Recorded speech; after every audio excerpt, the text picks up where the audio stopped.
Una más en esta primera temporada que cierra el último martes de noviembre. Esa primera temporada, ¿no? No quiere decir que no vayamos a hacer más, por supuesto que sí, pero esta primera vamos a cortarla ahí para procesar toda esta información que nos han dado nuestros invitados, sus vidas, sus obras, sus posturas frente al territorio, desde la cultura, desde lo que hacen, desde lo que desde ese espíritu artístico, cultural, con el que se conectaron en algún momento de su vida, que es básicamente como el leitmotiv de la tertulia, ¿no? Encontrar en dónde es que el personaje empieza a formarse, empieza a crearse. Muchos de ellos, como dicen por ahí mis amigos de vericuetos, se meten por vericuetos y finalmente encuentran el camino que les corresponde. Creo que Fernando Remolina Chaparro, nuestro invitado, el maestro Fernando Remolina Chaparro, no se escapa a esos vericuetos antes de encontrarse como músico, como artista, como esa personalidad de la música colombiana que lo es, reconocido por muchos, gestor también de grandes proyectos musicales en Santander, docente, bueno, tiene una cantidad de facetas, Fernando, que nos encanta tenerlo acá. Bienvenido, Fernando Remolina Chaparro, maestro. Pachito, muchas gracias. Buenas noches para todos y de verdad es un placer y un honor estar aquí en este evento muy importante para la cultura y la historia de Santander. Le acabo de pegar un regaño, le dije, ¿y el instrumento? Me dijo, usted no me dijo. Oh, no, yo a ningún músico le he dicho que traiga instrumento, todos han traído instrumentos. No, Le contaba que Amalia Carrera trajo la coral. Reunió a todos los amigos de las corales en las que ella que ha dirigido, que ha creado, que ha formado, ha participado. La maestra Patricia Casas trajo la tuna. no, en realidad, pues como estamos con mucho trabajo ahorita a nivel de Claro. laboral y académico, Es prácticamente entendible. me levanté en mi escritorio para venirme para acá y dejé tirado lo que estaba haciendo porque Claro, es una temporada bastante se me difícil. venía, estaba ahí trabajando, inclusive pues ya viene mi señora también. Que Es un viene en momento camino. del año difícil y se entiende, Fernando. No pasa nada. Aquí lo importante es su presencia, el honor que nos hace de poderlo tener acá. Bueno, Fernando, ¿de dónde? Porque aquí muchos han venido que no son de aquí. ¿Usted sí? Yo soy de Bucaramanga, Santander, Colombia. Pero mi familia, toda mi familia es de Piedecuesta. Ellos vinieron aquí corridos por la historia de la violencia, ¿no? Casi todos, Sí, ¿no? Casi ellos todos. vinieron, toda mi familia se pasó para acá y a pesar de que, bueno, en esa época venir de Bucaramanga a Piedecuesta Era lejos. era lejos. Y ya estar en Bucaramanga, pues ya como que no tenían el referente que estaban allá. Pero ellos se tuvieron que, mi papá, casi toda la familia se tuvo que venir acá a seguir con su trabajo de negocios, de ganado, de ganado, pero bien artesanal, campesino. Campesinos, sí. Y ellos y se arraigaron aquí. Toda mi familia es piedecuestana. ¿En qué día, año nació? Yo Sí. nací el 1 de julio de 1963. Ok, o sea que estamos por los 62 años. Acabé de 62. cumplir los años de jubilación, mano. 62 años, mejor dicho, ¿fondo privado? Sí, no, no, no, no, no. Ah, Colpensión. No, no, no, no, no. Colpensión. Está en la recta final. ¿Y va a seguir trabajando o ya? No, todavía estoy trabajando. Sí. Quiero seguir, pues siento como que todavía mucha energía y muchas ganas de seguir hasta donde, digamos que mi pensamiento me diga hasta aquí Claro. nomás. Tengo mucha motivación porque siempre he trabajado con gente joven, con estudiantes, y por el cual pues ellos son muy inquietos, quieren absorber muchas cosas, quieren aprender muchas cosas y le exigen también a uno muchas cosas, entonces uno pues está siempre en esa tarea de poder pues colaborarles y que no se quede uno atrás también, ¿no? Usted siempre, bueno, gran parte de su vida ha sido docente, ¿no? Buena parte. Sí. ¿Siente que los muchachos de hoy día copian a los maestros anteriores? Pues en ese momento no creo. ¿no? Todavía, pues hay tal cual, pero simplemente pues toman como la esencia de lo que es el trabajo que uno ha hecho, ¿no? O sea, decir, profe, sí, eso me parece bien, es bueno aplicarlo, pero siguen iguales. Pero porque uno ve en festivales importantes como el Mono Núñez y el Festival de Música que se hace aquí, que es muy importante, el Festivalito Rutoqueño, una gran participación de jóvenes, ¿no? Entonces, Bueno, pues eso eso porque dice como lo contrario, como que hay jóvenes que se interesan todavía por la música colombiana, por las músicas tradicionales de nuestro país. precisamente, pues una de las cosas que ayudó como que a que esto también fuera también algo importante para las nuevas generaciones es que el hecho de haber llegado aquí a la academia, ¿sí? Con la carrera de licenciatura en música de la UIS y posteriormente la carrera de música de la UNAP. Que son nuevas, ¿no? Sí, Relativamente. relativamente son nuevas y que le dio la oportunidad a los estudiantes a conocer no solamente lo que había en su entorno, sino también lo que hay por fuera y sobre todo las músicas tradicionales, que no se puede pelear con las músicas de afuera porque nos llevan mucha ventaja, sobre todo porque ellos hacen sus músicas y han entendido que nosotros podemos hacer también lo mismo, pero con nuestras músicas. Entonces yo creo que eso ha llevado a que los muchachos exploren, trabajen, propongan y hagan cosas diferentes. Pues que han peleado con los tradicionalistas o que a los tradicionalistas también les cuesta trabajo pues aceptar eso, es otra generación, otro contexto sociocultural y por el cual pues es válido y tenemos que respetar. ¿En sus ancestros hay músicos? ¿Abuelos, tatarabuelos, tu papá? Bueno, mi papá me dice, porque mi papá Claro. todavía está vivo, Sí, qué belleza. 99 años, acaba de cumplirlos el 8 de Oh, junio padre. pasado, está con Es un todas sus, casi centenario. está con todas sus facultades, lee, Magnífico. camina y ahí Y jode. está, y jode, y también habla, no, es muy, ¿Y él muy, era músico? muy afortunado tenerlo. Entonces, de la familia Remolina, porque nosotros, la familia Remolina de Piedecuesta está dividida en dos, y eso me lo dijo alguna vez también Eduardo Remolina Ordóñez, ¿no? Sí, sí. Ellos son los Remolina de azúcar y nosotros somos los Remolina de panela. De panela. Sí. Ellos son refinados. Sí, exacto. Entonces, hay muchos tíos de la época y unas fotos que me mostró de una revista que tiene mi papá, de algunos tíos primos y que les gustaba tocar y cantaban la música, pero no lo tenían como Como profesión, sino profesión, como hobby. sino que tenían el Sí. hobby, pero en realidad pues no trascendió porque ellos eran para la familia, para las reuniones, pero no más. Era tradicional que hubiese músicos en las familias. Sí, O sea, exacto. músicos naturales, ¿no? Podríamos llamarlo de esa manera, Yo ¿cierto? pienso que pues a mí me pasó lo mismo. Y también a unos primos, conozco también unos primos Remolina. O sea, que muy la buenos. música estaba en la familia, estuvo presente en la Sí, he familia. estado presente en Sí. la familia, ellos también son muy buenos músicos y Pero de reconocidos en el niño medio. sentía esa influencia, digamos, esa tendencia como que por la música o No, porque yo lo supe mucho después. Eso fue un ok. accidente inclusive. rompió una guitarra y la- dijo, la- me encontré la con la música- música. Pues mi papá le pagaba clases de guitarra a mis dos hermanos mayores, a mis tres hermanas Se mayores. acostumbraba, las familias Sí. acostumbraban eso. A ¿no? mi hermano mayor y a las dos hermanas. Y ellos iba allá, el profe, y yo me hacía por allá, así en una ventanita, en una puerta. Me llamaba mucho la atención, pero nada, no pasó nada. Nunca pasó nada. Simplemente después, en primero bachillerato, conocí a un gran amigo, mi compañero, uno de mis compañeros de la vida, porque hemos seguido hablándonos. Él es odontólogo de profesión. Me invitó a su casa a estudiar. Y en el momento en que estábamos descansando, pues sacó la guitarra y se puso a tocar. Y yo le dije, está muy bonito, o sea, suena bonito. Y empezó a tocar un tema que se llama Amaneciendo, un tema muy tradicional, muy conocido, pam, para, pa, que Sí, tiene sí, además otro claro. nombre, ¿no? Según el maestro Aponte, y está por ahí. Habría, Soata. habría salido mejor si hubiera traído la guitarra, ¿no? Hubiera sido más clara, más claro el ejemplo.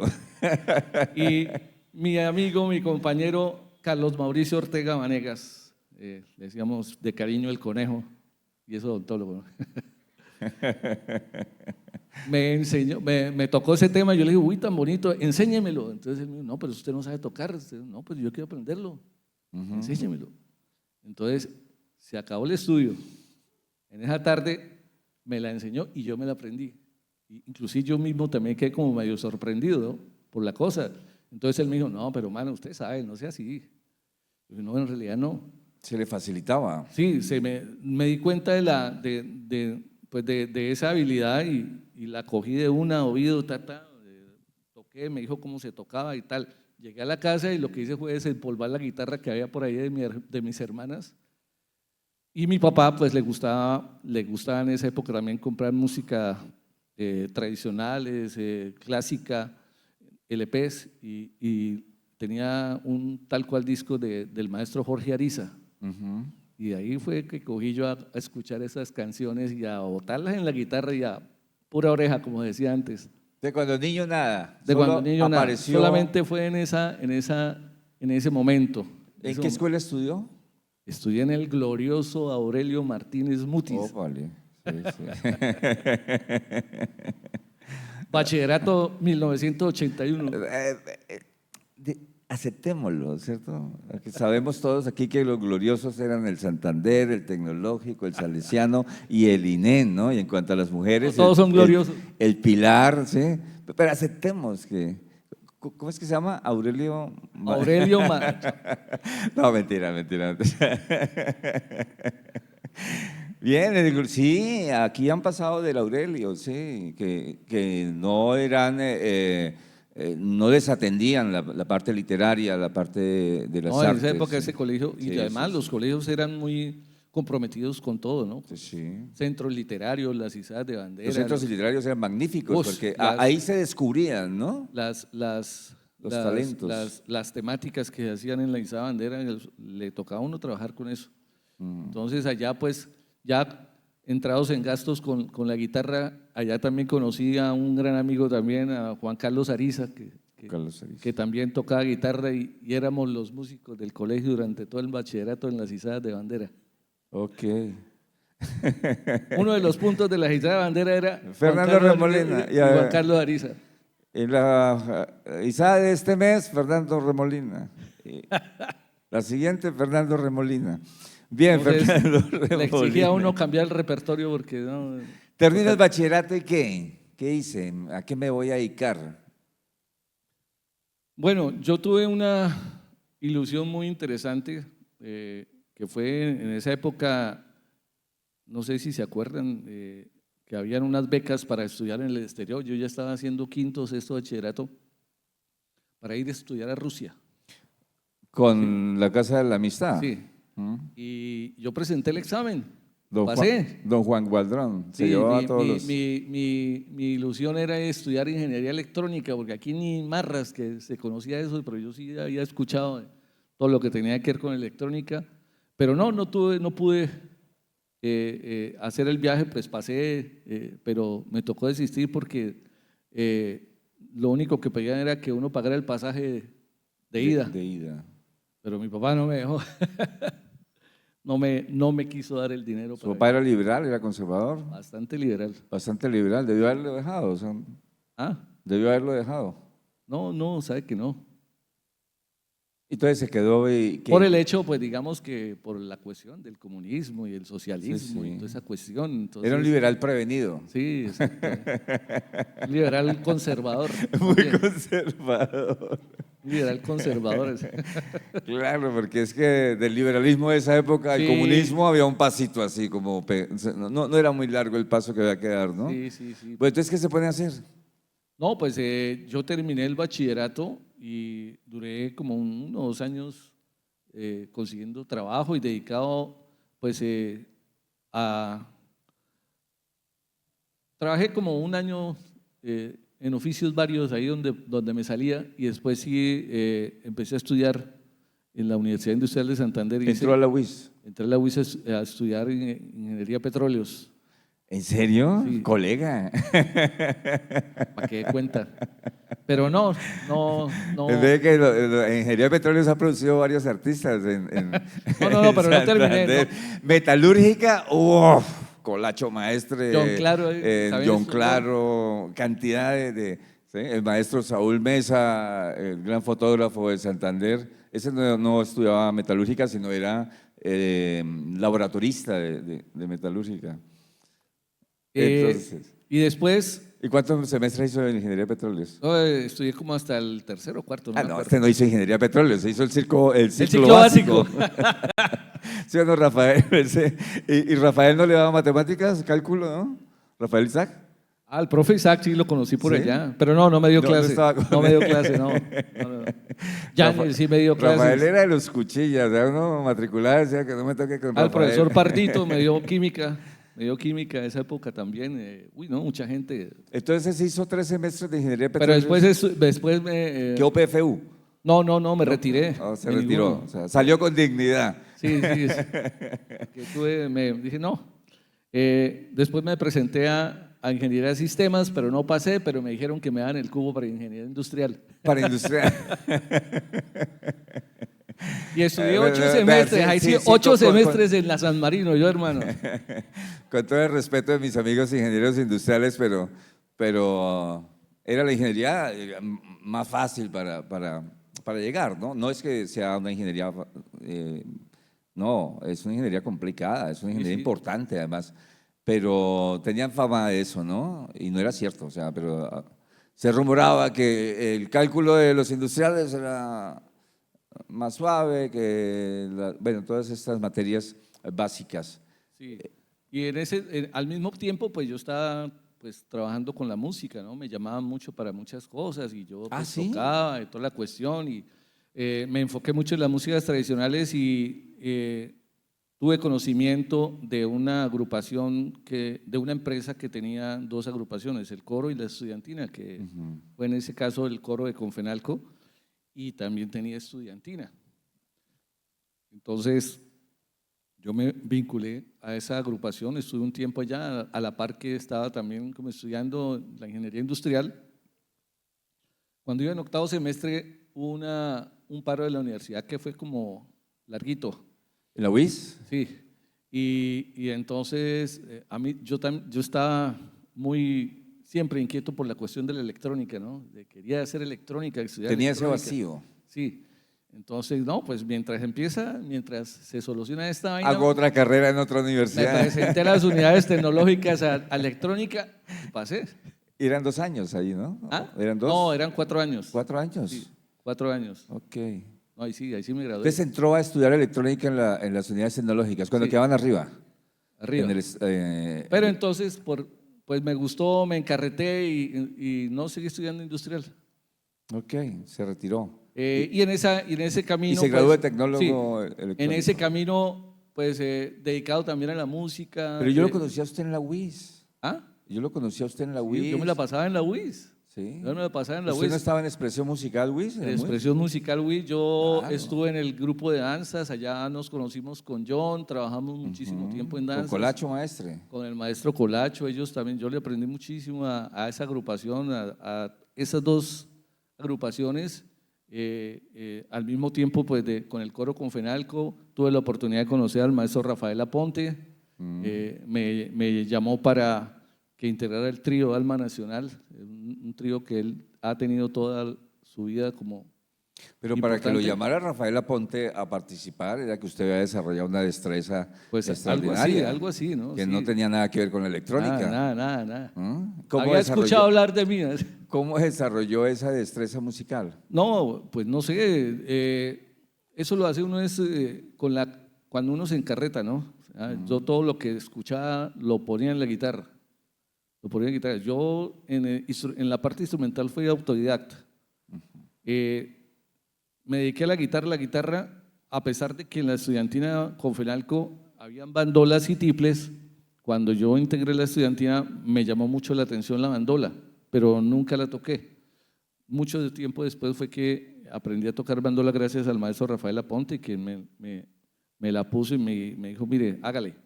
La estudiantina de Confenalco, ¿quién la dirigía en ese entonces? Fernando Martínez. Fernando Martínez, claro. Sí, el sangileño, él Sí, dirigía los 2 grupos. Lo conozco. Y yo terminé siendo el apoyo de él también y empecé a incursionar con arreglos y a explorar, ¿no? Porque uno aprende de esa manera, ¿no? Explorar, ensayo, error y empecé a desarrollarme en ese sentido, en la parte, no solamente en la interpretación, sino también en arreglos. Entonces, en ese tiempo, pues, fue transcurriendo de esa manera, me salía mucho trabajo, me llamaban para muchas agrupaciones, el boom de la música en vivo de los grupos de danzas, ¿sí? Era muy interesante, entonces a mí me llamaban para eso. Entonces, Yo tengo una idea, no sé si es errónea. Ustedes tenían un cuarteto que se llamaba ¿el cuarteto qué? el cuarteto que Con Ricardo Martínez, Ricardo con Javier, Martínez. con John, claro, también, eso lo No, hicimos con John. con otro, ¿cómo se llama? Uno que hace radio. ¿Quién? Uno que hace radio. Martín Ah, Parra. Martín Parra, sí, sí, Martín sí, del sí. Saludero Parra. Sí, el Martín, pero eso fue después. Pero Después. inicialmente, y ese grupo salió también del Sí, coro y el la cuarteto estudiantina que de tocaba en Coronel. todas partes. Éramos universitarios en esa época también y ellos estudiaban en la UNAM. Nosotros fuimos muy conocidos en la época en que salió Jorge Velosa. Sí, sí, yo me Nosotros acuerdo. éramos un grupo de estudiantes ¿Y ese que nombre tocábamos carranga y aquí ¿Y ese nombre qué? ¿Qué? ¿El cuarteto qué? Porque no encontramos el nombre que ponerle. No encontramos qué nombre ponerle. Entonces, ¿pero qué? Pues, ¿qué? Y ya. ¿Así? Y así se quedó. ¿Quién fue el de la idea, John Y Claro? fuimos muy conocidos en el contexto universitario porque éramos un grupo de estudiantes universitarios que también hicimos una buena propuesta, componíamos nuestros propios temas, tocaba tocarlos de Velosa porque era el boom. Y aquí en Bucaramanga no existían grupos de carranga ni en la región como hay ahora, ¿no? Porque eso se desarrolló después. Nosotros conocimos casi todas las veredas y todos los pueblos de Santander tocando carranga, cachando clase y gozándonosla. Ujú. Y con ellos pues fue muy agradable. Con John Claro estuve desde el inicio y después pues cuando él decidió irse a, A Chile. a buscar a la esposa en A Chile. buscar una mujer en Chile. Como si aquí no hubiesen. Sí, sí. Hacer su correría por Chile, pues él dejó, inclusive estábamos todavía en Danza Wiz, porque yo iba a Danza Wiz con Colacho, pues trabajaba muchísimo. Después también me vinculé al grupo de danzas de la Dirección de Cultura Artística de Santander de esa Sí. época, el maestro Winston Berrío. Allá también estuve muchísimo tiempo trabajando con el cuarteto, que nosotros prácticamente éramos el grupo base terminamos siendo el grupo base de ese grupo del DICAS. Del ballet Sí, de las danzas Winston. tradicionales y todo eso. Fue muy, ¿Usted fue profesor en la DICAS? Señor. ¿Alcanzó a ser profesor en la DICAS? Sí, yo fui profesor de ella después de que fui estudiante.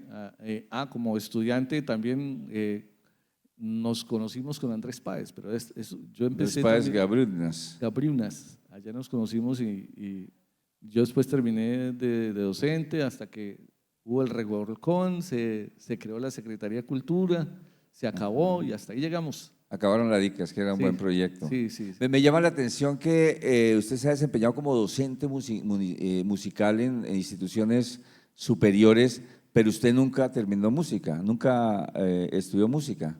Pues en realidad la música la terminé hasta hace poco. ¿Ah, sí? En el 2012, cuando yo ingresé a trabajar a la Universidad Pontificia Bolivariana. Uh-huh.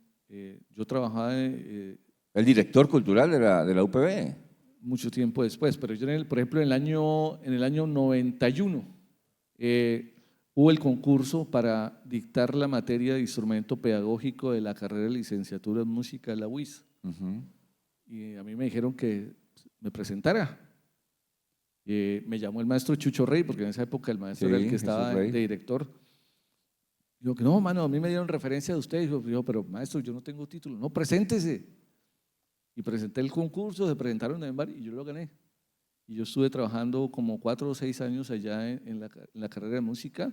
En el 96 empecé a trabajar en la UPB, que estaba, desde el 91 estaba yendo a la UPB, pero formalmente empecé a trabajar allá en el 96 dictando unos talleres de guitarra. En el 2001 me dieron contrato de medio tiempo por el proyecto que pasé del Festival Universitario de Música Instrumental y en el 2011 fui coordinador cultural de la universidad. Hasta que me echaron. ¿En serio? En el 2020 por la pandemia. Ok. Ya no necesitaban un coordinador. ¿Qué iba a coordinar usted? No, imagínese. Pues usted alcanzó a ser director de expresión musical de la UIS, Sí, ¿cierto? claro, yo fui. Que es una institución Yo cultural de la fui, UIS muy importante, Emma, ¿no? yo fui el último director antes de que llegara a su recesión, a su stand-by, como dicen. Ajá. Eso fue ¿Se como en el acabó expresión musical? 2004, 2004, 2005. ¿Ya no existe MUIS? No, sí, claro. Ah, sí. Se reactivó en el año 2016 y ahorita, pues desde el 23 volví otra vez, me llamaron también para trabajar porque el director que había renunció, el maestro Juan Pablo Cediel. Y no, el grupo sigue, es más, va a cumplir 45 años. 45 Y años. el 20 de noviembre, pues están todos invitados al concierto de los 45 años del grupo de expresión musical WIS, porque va a haber un reencuentro de ex-tunos y ex-emuis, porque emuis fue producto del paso de la tuna WIS en ese entonces al grupo de expresión musical WIS. Eso están armando un cuento muy bonito para el reencuentro y se va a hacer un concierto de gala el jueves 20 de noviembre Es con ellos. imperdible eso, la tuna y expresión musical. Sí, de los ex-tunos y ex-emuis y expresión musical actual. Ok. Bien, Alma Nacional, ese era un trío, ¿también usted hizo parte de Alma Nacional? Sí, señor, el trío Alma Nacional, el trío del maestro Rafael Aponte. Ese era con Rafael Aponte. Para mí es un… ¿Y el otro quién era? ¿Cómo? ¿El otro quién era? En esa época el maestro Jesús Carrero Rodríguez y después ingresó el doctor Luis Eduardo Franco, médico radiólogo Sí, sí.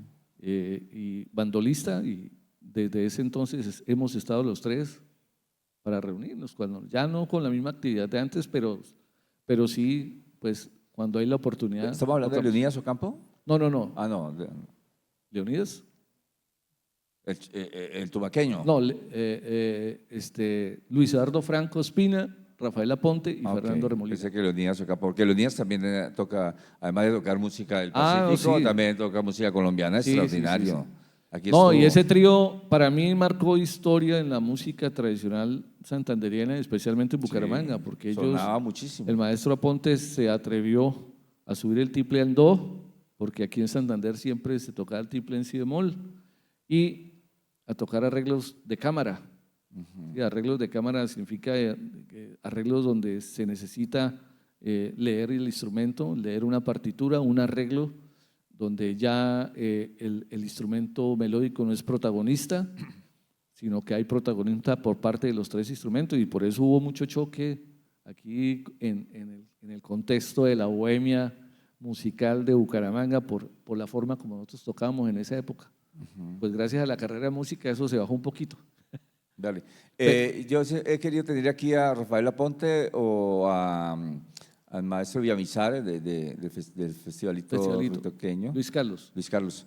Pero no he podido, o sea, por múltiples circunstancias, pero siempre estamos como en comunicación. Yo siempre les escribo y les recuerdo, y ellos me recuerdan que no pueden. Pero usted estuvo ahí metido en ese primer momento.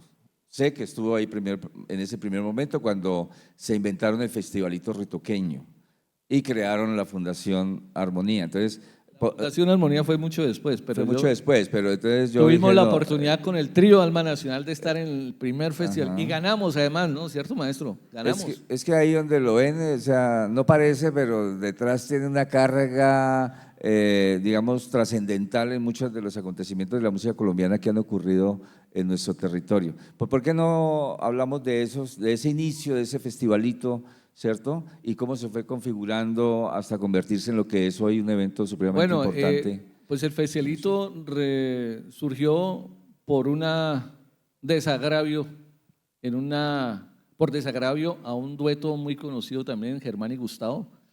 Ambos también son emuis, porque en esa época se habían iniciado los encuentros de los regionales de música para participar al Mono Núñez.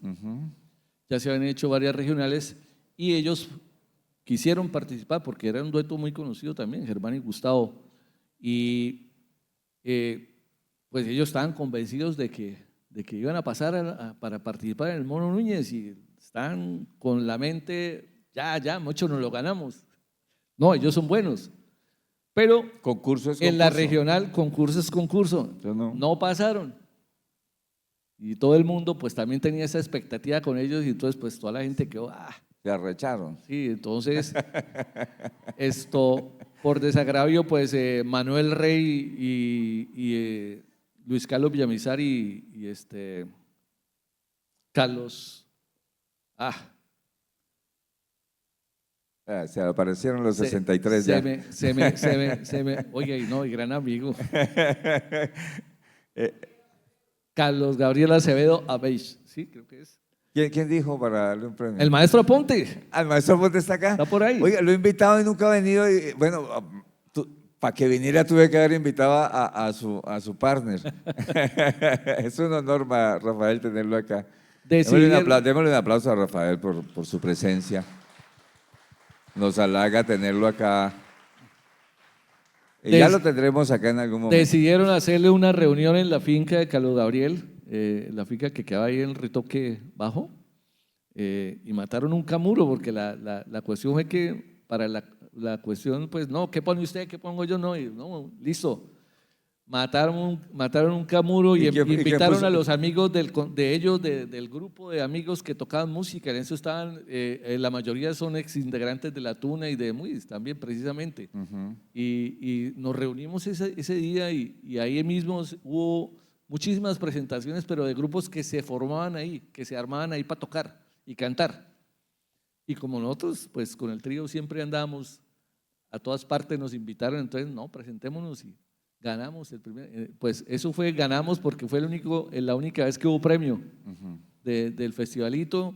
Se hizo un acta en un paquete de hoja de cemento, de empaque de cemento, se hizo eso todavía. Diamante, existe, Argos. algo así, de los ganadores, de los que participaron, y a partir de ahí salió el festivalito ritoqueño. Se consolidó con Se el consolidó, residuo nos de vemos el año cemento entrante. impregnado en el papel. Y el año entrante llegaron más personas y fueron llegando más, se fue creciendo, entonces tocó como organizarse en ese sentido, y sobre todo porque motivó muchísimo a los artistas que no son músicos, pero que tienen muchas habilidades en la música, ¿sí? Y se han venido presentando muchas cosas bonitas de mucha gente que le gusta y que practica la música por afición. ¿Ese primero también fue en una finca? Fue en la finca, siempre fue en la finca. Siempre ha sido ahí. Siempre fue ahí hasta que desafortunadamente pues Carlos Gabriel se murió porque él tuvo una enfermedad terminal y hasta ahí llegó porque bueno, la familia pues tenía que… ¿En qué versión vamos ya? ¿Cómo? ¿En qué versión vamos del festivalito? No me acuerdo, creo que en la 34, 35, algo así. Sí, y pues ha sido un proceso muy interesante, un evento pues que se dio a conocer a nivel nacional y por el cual también mucha gente se motivó para venir, para presentarse, y de verdad que ha sido un ejercicio muy, muy bonito para las músicas tradicionales, no solo de la región andina colombiana, porque la particularidad del festivalito es que siempre ha dado espacio para todas las manifestaciones tradicionales colombianas. Es un espacio muy entrañable, es un festival supremamente cálido, cercano, de amigos, camaradería a pleno. Sí, señor. ¿Ha estado en el Mono Núñez? Sí. Fui precisamente, la primera vez que fui al Mono Núñez, fuimos de patos con el maestro Aponte y con Luis Eduardo con el trío, porque los presentamos a la regional y no pasamos. No pasaron, sí. No pasamos. Pero ellos ya se habían presentado antes y habían ocupado creo que el tercero o el cuarto maestro. Tercero o cuarto lugar con el trío Alma Nacional. Segundo lugar. Disculpe. Respete. Sí. Segundo lugar. Ese tono sonó como respete, segundo. Pero ya con este nuevo trío nos presentamos para esa regional que fue, me acuerdo, en Moniquirá. Sí, Moniquirá. Y no pasamos, pero entonces dijimos, no, vamos. Y nos fuimos en el ADA del doctor Luis Eduardo Franco. Nos pegamos el viajecito hasta allá, fue muy bonito, fue una experiencia muy chévere porque yo tenía esa ilusión de conocer el Mono Núñez, porque yo conocí ese festival, fue por el maestro Ponte. ¿Y después volvió? Y después, cuando yo vi toda esa locura, yo dije, uy, un día tendré que estar ahí parado Y estuvo. y un día tendré que ganármelo. Y me lo gané 2 veces. Se lo ganó 2 veces. Y fui jurado, además, Se lo ganó con Carmen y Milva, con Carmen y Milva, y con claro. Septófono. Sí, uf, usted estaba ahí. Es que usted estaba en todas.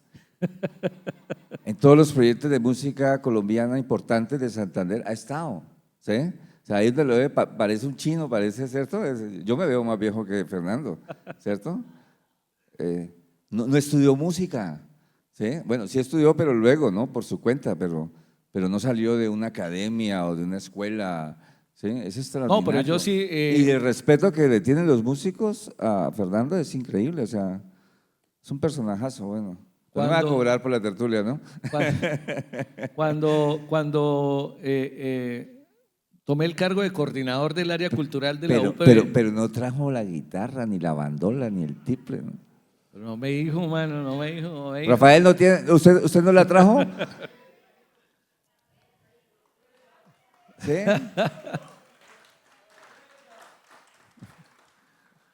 Nilson, ¿usted no trajo tampoco nada?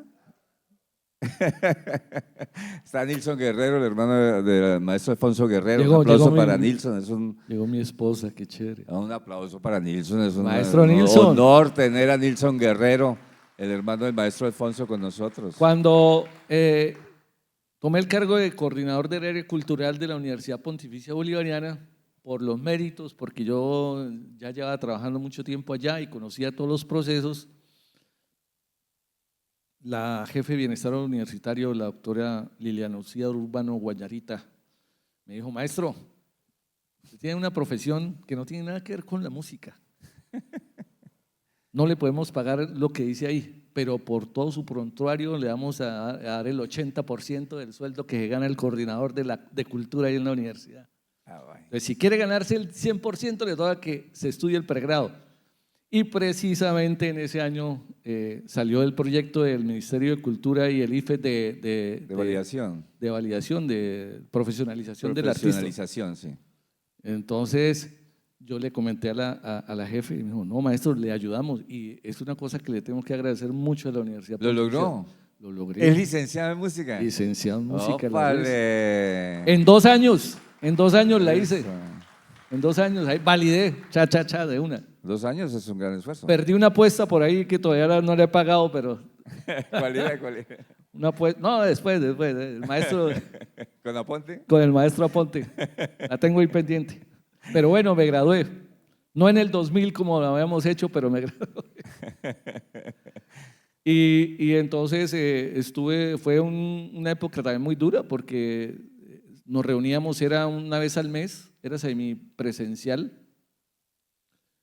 una vez al mes y en los puentes generalmente.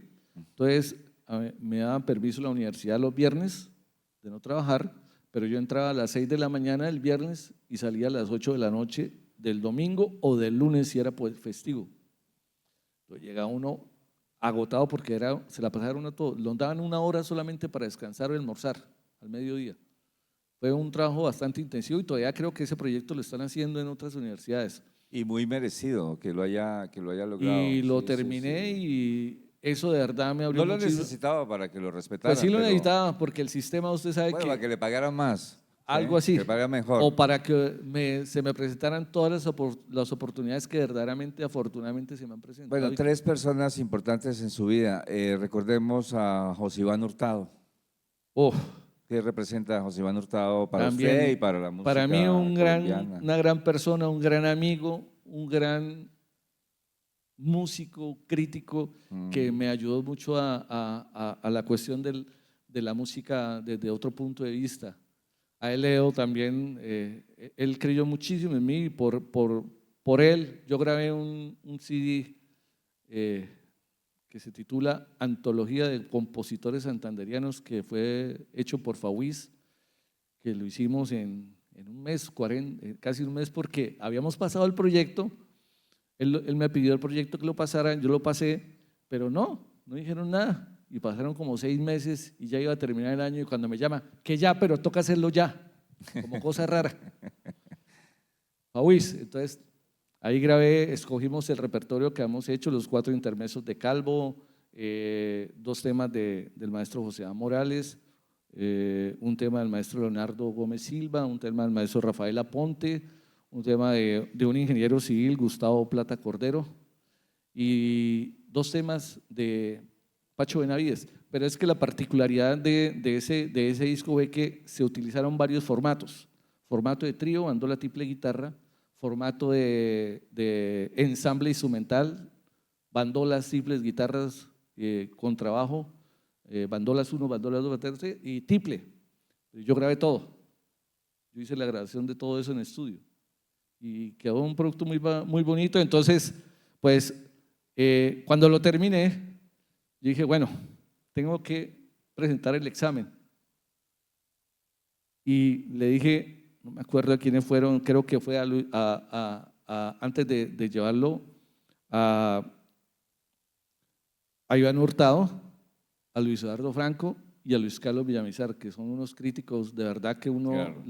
yo les hacía mucho caso a ellos porque ellos le decían a uno lo que era. No se ponían, como dicen, con gajos pichos. ¿Sí? No regalaban nada. Sí, y se los presenté. Al primero que se lo presenté fue a Iván Hurtado, pues porque él fue el que me metió en ese lío. Y él me dijo, no, hermano.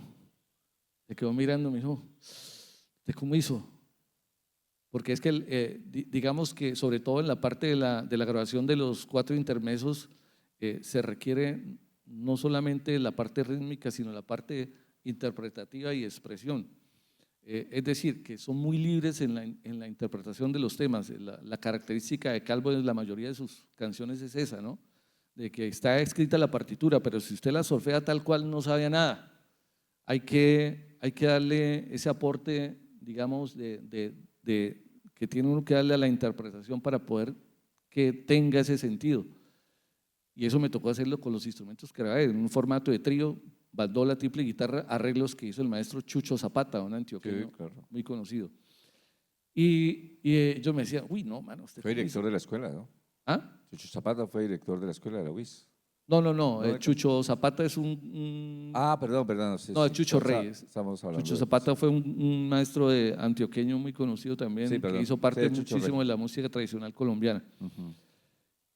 Y yo hice eso, toqué esos arreglos, hice un arreglo de la polca Piedecuesta del maestro Aponte, un arreglo de El Torbellinesco del maestro Leonardo Gómez Silva y un arreglo para ensamble de 3 bandolas, 2 triples, 2 guitarras y contrabajo de un bambuco que se llama Luna en Sagitario, del ingeniero Gustavo Plata, y los otros temas ya tenía arreglos del maestro Luis Fernando León, Río de Oro y Carlos C. Río de Oro, también de Leonardo, y Carlos C. es un pasillo instrumental del maestro José Alejandro Morales, que a propósito la música instrumental del maestro José Morales casi no es conocida por estos lares, pues él se dio a conocer más es por sus temas cantados, ¿no? Iván Hurtado es uno. Otro personaje, el maestro Rafael Aponte. Yo pensaba que nunca lo voy a tener aquí, entonces lo iba a poner a hablar de él. No, porque Pues ahí está. yo tengo 2 papás muy importantes en la música, y el más importante fue el maestro Aponte, porque afortunadamente conté con la fortuna de conocer personas que verdaderamente me aportaron, a pesar de que yo fui en esa primera etapa autodidacta. Me enseñaron de verdad a conocerla, a tocarla, a interpretarla, a criticarla, a saber decir las cosas también. El maestro Ponte para mí ha sido el más importante. Luego fue la otra persona que también fue muy importante, ha sido importante en mi trabajo porque me ayudó también a conocer otros ámbitos de las músicas tradicionales, el maestro Nicolás Esteban Martínez, Maestre Martínez. Maestre Martínez. En estos momentos, pues, Ay, Dios, yo no sé. Yo quería tener aquí a Colacho desde el año Maestrico pasado. está muy mal de Está salud. muy mal, Colacho. Hay que Nosotros ponerlo somos allí en las vecinos. oraciones. Hay que. No sé. No. Quienes han podido visitar. Yo voy a tratar de visitarlo este fin de año. Que está muy Estado mal, pendiente de ellos, Nicolás. pues afortunadamente cuenta con sus ángeles, que son los Sí, ex lo están danzas que lo tienen cuidando allá y todo, cuidando. pero. Y De ahí pues Luis Carlos Villamizar, Sí, Luis Carlos. que ha sido también una persona muy importante en la vida, que me enseñó muchísimo sobre la gestión, sobre los proyectos, sobre pasar proyectos y a darme a entender que la música no es solamente interpretar, sino también gestionar. Entonces eso me abrió ese campo y también pues hice muchos proyectos que valieron pues para estar donde estuve y por el cual también hice muchas cosas, muchos eventos importantes que se fueron, pero ahí quedaron. A mí me encantaba el cuarteto aquí. El cuarteto que sí, era una locura, esos locos, era una locura. Era una buena chisga. Muy bueno, sí, sí. Bueno, pues este es nuestro personaje de hoy. Se los entrego para que démosle un aplauso Muchas gracias. a Fernando Remolina. Y ahora se los entrego como para ustedes, es decir, para que le pregunten, conversen con él, le recuerden cosas, ¿sí? Le recuerden que no trajo la guitarra, ni el tiple, ni la bandola. En la Que habría próxima. sido bien bueno. En la próxima.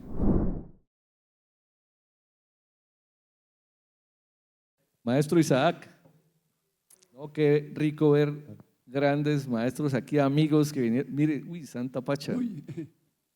En el disco ese que usted comentaba, ¿usted grabó todos los instrumentos, todo usted solito? Lo único que no grabé fue el contrabajo, lo grabó el maestro Carlitos Acosta de Lima. Pero y de todas formas, Carlos Acosta. Pero yo grabé tuvo que preparar eso mucho tiempo. No, pues los temas los conocía y como tenía los papeles, pues sí, estudiarlos, pero lo que sí Los 6 veces que se demoró. me demoré mucho, en lo que más me demoré fue grabando los intermezos de Calvo, digamos, por la interpretación como tal, ¿sí? De ser temas muy libres, los 4 intermezos que no son muy fáciles de interpretar de esa forma, pero sí, todos los instrumentos los grabé. Fue de rato, ¿no? Pero muy novedoso, ¿no? En ese momento que un solo artista haga todo es tremendo. Sí, Y pues, además el método para grabar y todo eso. eso ya se Bastante había hecho técnica. antes. El maestro Gabriel Uribe también hizo una grabación de mis flautas y mis saxos y mis clarinetes, creo que se llama así. Y él también grabó varios temas a 3 flautas, 3 clarinetes, pero eso fue muchísimo tiempo. Claro. Y pues sí, eso fue novedoso porque a mucha gente le llamó mucho la atención eso de haber hecho una grabación solamente una persona grabando diferentes instrumentos, ¿no? ¿Y eso se consigue digitalmente, no? Con mucho gusto. Se lo regalo, se lo comparto, ni me ha faltado, profe. Maestro, buenas noches. Hermano, Buenas noches ¿cómo a más? todos. Maestro, desde su experiencia y desde su punto de vista personal, ¿qué cree que le hace falta con todo el aporte que han tenido ustedes y los demás maestros y músicos que tiene Santander? Vale. ¿Qué le hace falta al departamento o qué no ha dejado que se posicione más la música en nuestro departamento? Digamos que sobre todo está pasando en la región andina colombiana porque afortunadamente en la música de los llanos y la música de la costa se vive, y es que se ha dejado de enseñar desde muy pequeños, ¿sí? Como parte de su formación como individuo, no para que sean músicos, pero eso es, pienso que lo que ha llegado a determinar de que se haya olvidado un poco las tradiciones musicales y de danzas de la región andina. Y los procesos que tienen que desarrollarse, que debe haber de verdad una voluntad política desde la presidencia para que esos procesos de verdadmente se desarrollen. Los procesos artísticos en general, ¿no? Como parte de la formación del individuo.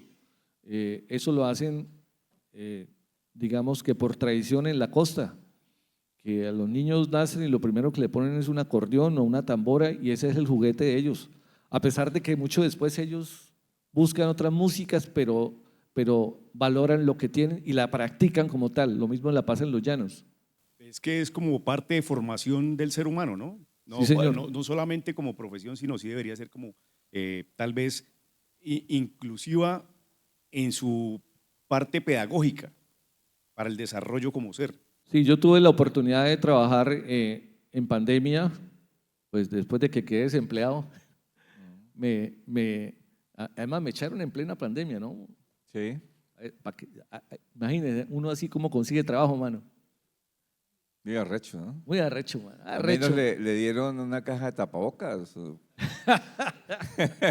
para que se bandeara.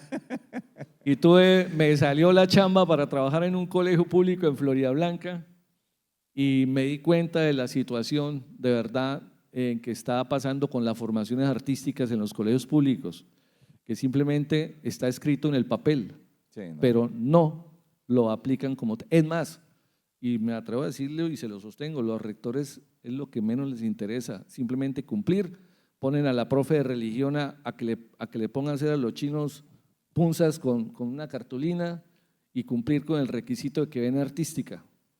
Y yo pues trabajé primero en un colegio y después trabajé en otro año en otro antes de entrar a la UIS y para mí fue muy enriquecedor porque por lo menos traté en ese año de decirle a los muchachos de verdad cómo era el cuento, porque yo iba en música, pero yo les enseñaba de todo, lo que era el contexto de mi experiencia como integrante del grupo de danzas de la UIS, como experiencia como docente, como practicante de músicas tradicionales, como jurado, como todo, como gestión, y logré que esos muchachos le pusieran atención y se comprometieran, pero bueno, tuve que dejarlos por cuestiones ya de estabilidad laboral, pero eso fue muy enriquecedor y fue una experiencia muy bonita con ellos, y uno, de verdad, yo le decía al coordinador, pero es que aquí no están aplicando nada de eso, y me puse a mirar la historia, y nada, los colegios de verdad públicos no se comprometen en que la formación artística sea parte de su formación, es más, ni siquiera está dentro de los requisitos para graduarse o lo que sea. Inclusive yo tenía que pasar notas y tuve medio problemas porque en ese año que estuve hubo 2 estudiantes que perdieron el año porque perdieron artística. Maestro, buenas noches.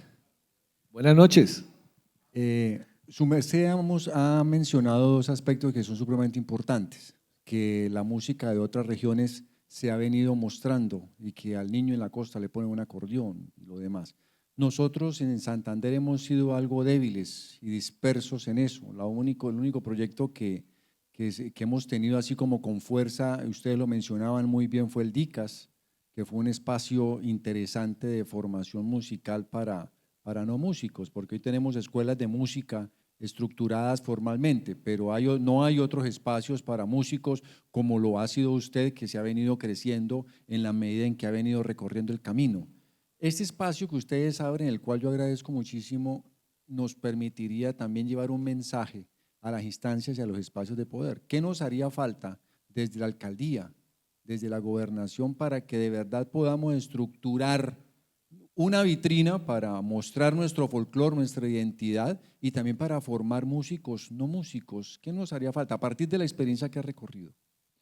Pues yo siempre lo he resumido en 2 palabras: voluntad política, porque eso es lo único que hace que las cosas funcionen con, digamos, lo estricto que debe ser.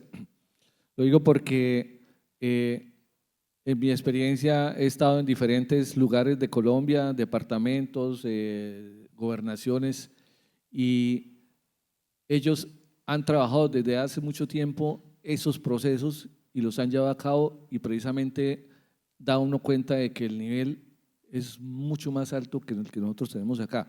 Pues no, afortunadamente aquí en Bucaramanga sobre todo pues estamos con el proceso de la Escuela Municipal de Artes, que a mí me parece que ha sido un buen proyecto de reestructuración y de reinicio porque no existían.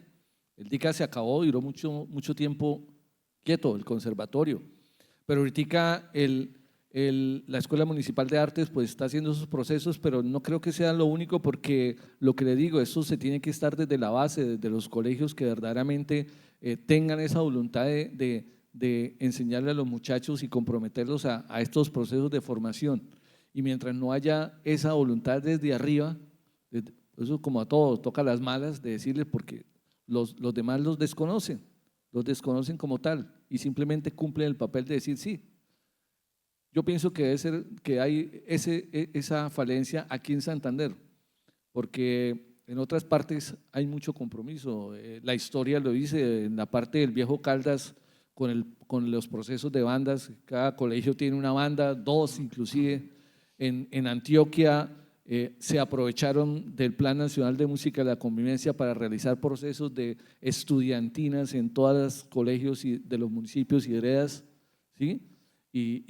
Pero porque han habido gobernantes que se han preocupado y que tienen esa digamos, voluntad de hacerlos y tienen esa formación inclusive de entender que los procesos artísticos son importantes para que no haya tanta violencia, ¿no? ¿Le gusta la Escuela Municipal de Artes? ¿Cómo? ¿Le gusta la EMA, la Escuela Municipal de Artes? Me gusta como lo están haciendo. Muchas gracias, maestro, porque esa la creamos en su momento. Ah, Y era un capricho así que nos había quedado de la primera vez. La vez que… mi proyecto. La última vez que yo fui director de Cultura le dije al alcalde, sí, le acepto si me deja crear la Escuela Municipal de Artes. ¿Sí? Y ya está, me permitió hacerlo y ahí está. ¿Sí? No sé cuánta gente tenga, pero nosotros la entregamos al siguiente alcalde con 1.150 estudiantes. Y mi proyecto de maestría, precisamente que hace poquito me gradué, para que lo sepan, fue sobre una propuesta para la creación de la Escuela Municipal de Artes de Florida Blanca, porque también pienso que allá no hay una orientación de verdad definida de que se pueda hacer algo más estricto, más de trabajo, y hice esa propuesta. Es que había una frustración muy grande porque cuando yo fui director la primera vez del instituto, que yo gestioné la creación del instituto, estaban cerrando las DICAS. Y entonces yo le dije al gobernador de ese entonces, a uno que le decían el Chato Arenas, me lo encontré en la Casa Santander en Bogotá, y le dije, entrégueme la DICAS para que el instituto, que estaba recién creado y tenía estampilla, le habíamos creado la estampilla, la fuente de financiación. Sí, Pachito, yo le entrego eso, sí. Y pura carreta, no nos entregó nada y se quedó con la estampilla, porque lo que yo decía era, participe usted, ¿cierto? Como oficina gestora también, ya que tenía la estampilla de Procultura, pero él se quedó con la estampilla y cerró las escuelas. Entonces nos hemos quedado como con esa frustración, como que no había un escenario en la ciudad más allá, digamos, de lo formal, ¿cierto? De lo universitario, de las carreras, que le diera fundamentación a los jóvenes en todos los aspectos del arte en las diferentes manifestaciones. Entonces, es una cosa que hay que defender, ¿no? A capa y espada, para que no suceda lo mismo que sucedió ya crear unas esa décadas, conciencia, esa cultura, porque de que llegue algún cabezón con la cabeza desocupada y la borre de un plumazo.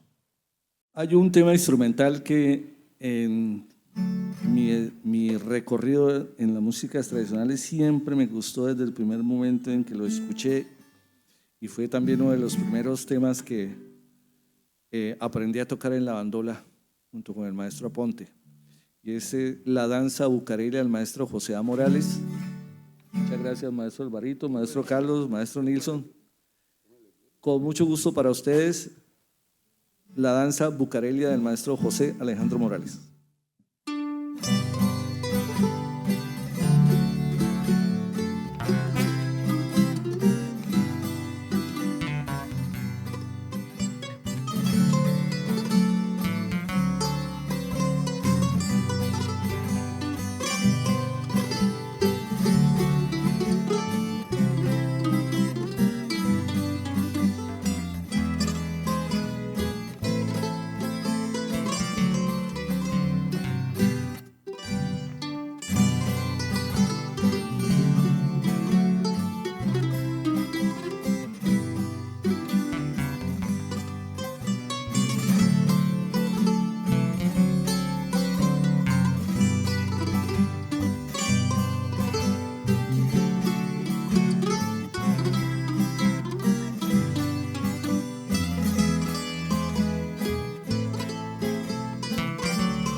nosotros tuvimos la fortuna de contar con una pareja de amigos muy queridos.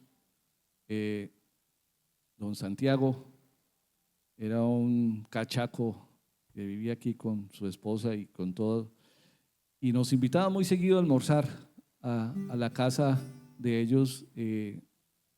Cada 15 días, cada mes, íbamos con el maestro Rafael Aponte, con Jairito Arenas, con Orlando Serrano, y él nos cocinaba el almuercito, y cocinaba muy rico, y nos atendía muy bien, vinito, whiskycito, aguardientico, el ratico. Y tuve la oportunidad de una tarde de esas, pues, de ocurrírseme esta canción. Pues a él le decíamos cariñosamente el Godo Santiago,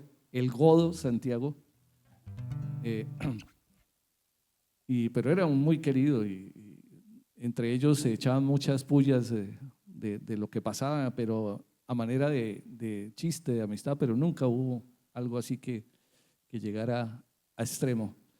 Entonces ese día se me ocurrió esta canción. Es una rumba criolla escrita para los músicos en compás de 2/4, que ya poco se está usando para la rumba criolla, y la titulé El Godo Santiago, precisamente en agradecimiento a esas atenciones que siempre tuvieron ellos con nosotros. Pues desafortunadamente el Godito nos dejó ya, pero queda ese recuerdo de haber estado con él y haber departido muchas cosas. El Godo Santiago, rumba criolla de Fernando Remolino.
¿Otra o la última o qué? La de irnos, listo, la de irnos. Bueno, vamos a finalizar con una composición del maestro Gustavo Gómez Ardila, Zapatoca, un tema que lo dio a conocer mucho en su música instrumental, El Pasillo, Aires de mi Tierra. Muchas gracias.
Bueno, esta tertulia se ideó a partir de la biografía del maestro Alfonso Guerrero García, que tuve la oportunidad de escribir tras su muerte por encargo de la Casa del Libro Total.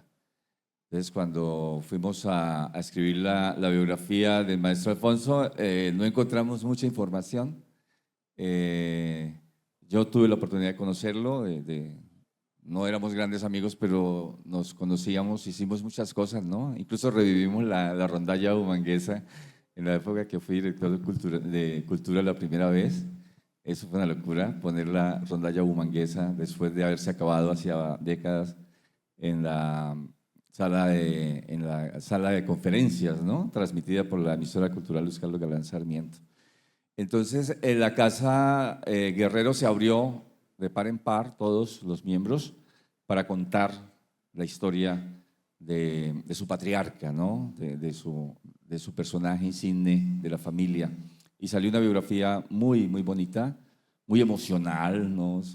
Daban ganas de llorar escuchando las historias de sus hijos, de sus hermanos, de su esposa, de su viuda, y la sacamos adelante. Entonces, a raíz de eso dijimos, bueno, pues hagámosla con todos, ¿no? Los que sean maestros, que hayan construido la cultura de nuestra ciudad, de nuestra región en los últimos 50 años y que escuchemos su historia de primera fuente, de viva voz. Fernando, la Casa del Libro Total te reconoce tu vida y tu obra. A todos nuestros invitados, la Casa del Libro le entrega este pequeño recuerdo. Muchas gracias. Con mucha emoción, con mucho respeto, con mucho agradecimiento por todo lo que has hecho a lo largo de tu vida. Muy amables. La semana entrante tenemos otro invitado. Vamos a cerrar este primer ciclo de Memorias Vivas ahora en noviembre, pero vamos el año entrante a intentar hacer un ciclo para completar, digamos, el abanico de protagonistas de la cultura en Santander. La idea es construir un libro con todas estas memorias, tratar de darle como una estructura a esta historia tan maravillosa de haber construido la cultura de un territorio a partir de las historias contadas por ellos mismos, por los que la hicieron, la construyeron y nos dieron ese placer de conocerlos, de escucharlos, de ver todo lo que entregaron a este territorio para engrandecerlo. Muchas gracias a ustedes también por su asistencia. La Casa del Libro Total les da el agradecimiento por este encuentro maravilloso como ha sido esta noche. Gracias a todos, muy amables.